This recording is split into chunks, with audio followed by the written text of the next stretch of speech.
Sudah paham prosedur jika diri atau keluarga terpapar COVID-19. Namun, warga masih merasa khawatir lantaran banyak warga di lingkungannya yang abai terhadap protokol kesehatan.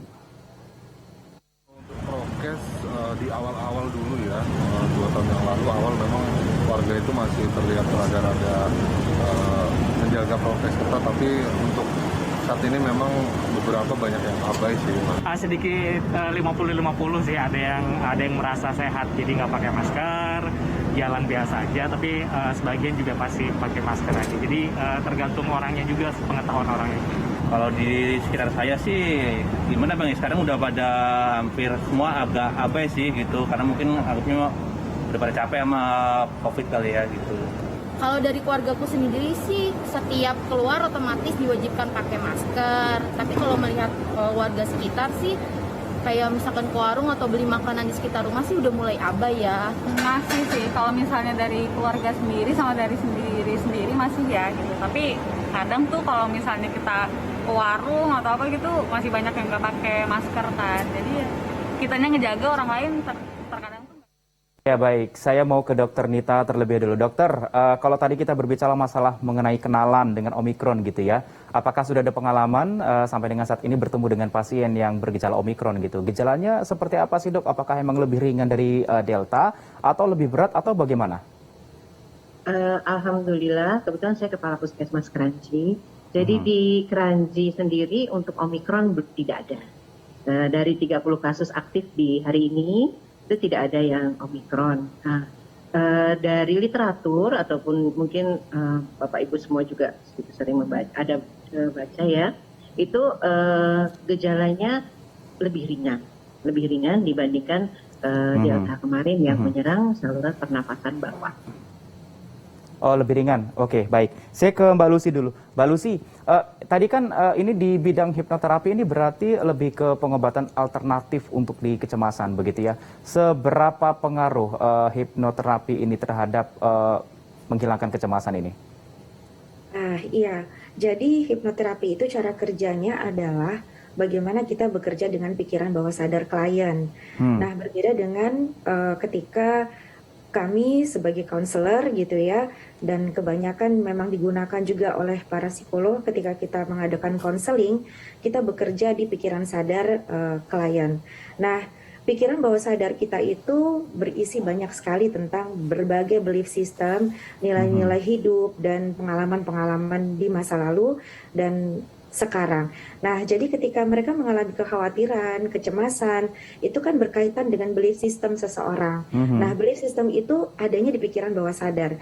Sehingga begitu sangat efektifnya hipnoterapi untuk bisa membantu mengatasi individu yang ketika mengalami berbagai kecemasan dan kekhawatiran seperti itu.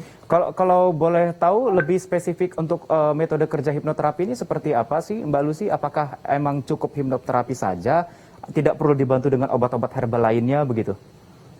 Hipnoterapi ini tidak menggunakan obat-obatan sebetulnya Mas. Jadi kita memang melayani, membantu ya terapi itu dengan membawa klien-klien kita memasuki kondisi hipnosis disebutnya atau kondisi trans, di mana kami sebagai terapis dan klien bisa mengakses pikiran bawah sadar mereka sehingga mereka sendiri menemukan di mana sih hambatan-hambatan pikiran atau belief sistemnya sehingga menjadikan mereka itu begitu sangat khawatir berlebihan, begitu kecemasan berlebihan. Jadi lebih ke konsultasi dan sharing session begitu bisa dibilang ya Mbak Lucy ya?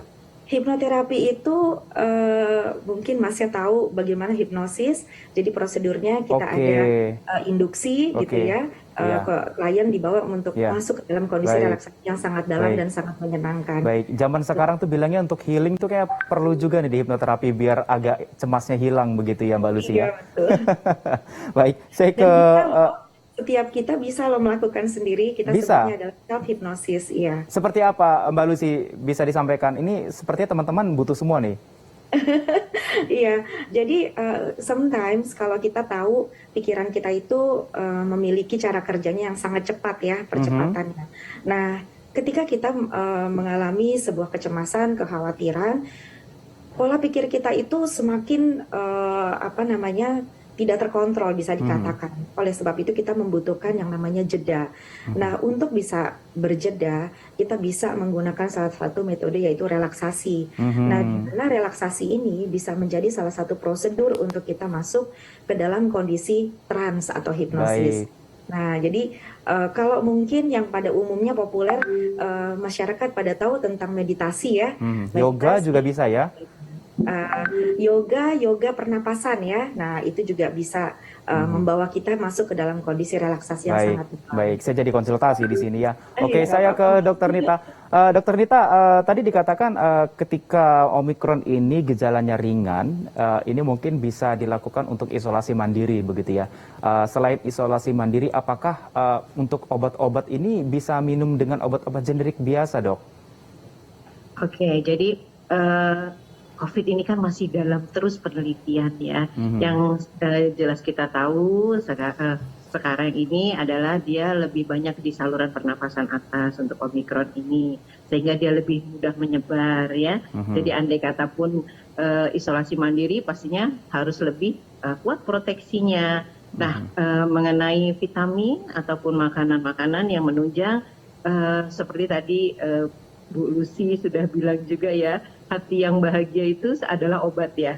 Jadi vitamin atau penunjang yang lainnya yang untuk meningkatkan daya tahan tubuh itu bisa digunakan.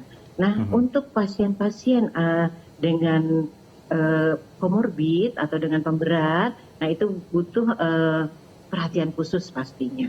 Seperti itu. Nah, kalau untuk standar saja sih, kita Indonesia ini kaya akan buah-buahan ya, buah-buahan yang sekarang lagi musim apa nih, misalnya musim mangga gitu ya, itu banyak sekali vitamin C-nya. Jadi boleh dimakan buah-buah kita yang luar biasa itu. Baik. Dan saya lebih suka pastinya buah-buahan yang sedang musim ya, karena sudah itu pasti fresh, masih baru gitu. Baik. Intinya Omikron ini walaupun ringan, kita tetap menjaga kesehatan dan menjaga protokol tetap dijaga begitu ya. Selain menjaga kesehatan fisik, jangan lupa jaga kesehatan mental seperti yang Mbak Lucy bilang, ciptakan kebahagiaan dalam diri sendiri. Terima kasih untuk Mbak Lucy Pansila Watiningsih, Family Counselor and Hypnotherapist, dan juga Dr. Nita Anggraini Purnomo, tenaga kesehatan. Terima kasih sudah bergabung bersama kami di Zoom. Selamat malam. Selamat malam. Ya, pemirsa, kami mengingatkan Anda demi memberikan kualitas tayangan yang lebih bersih, jernih, dan canggih. Mulai 2 November 2022, JAK TV dan semua televisi akan pindah ke frekuensi digital. Anda tentunya bisa menikmati siaran ini dengan menggunakan televisi yang dapat menangkap siaran digital Indonesia atau dengan menggunakan set-top box yang telah banyak dijual di pasaran. Newsroom akan kembali, tetaplah bersama kami.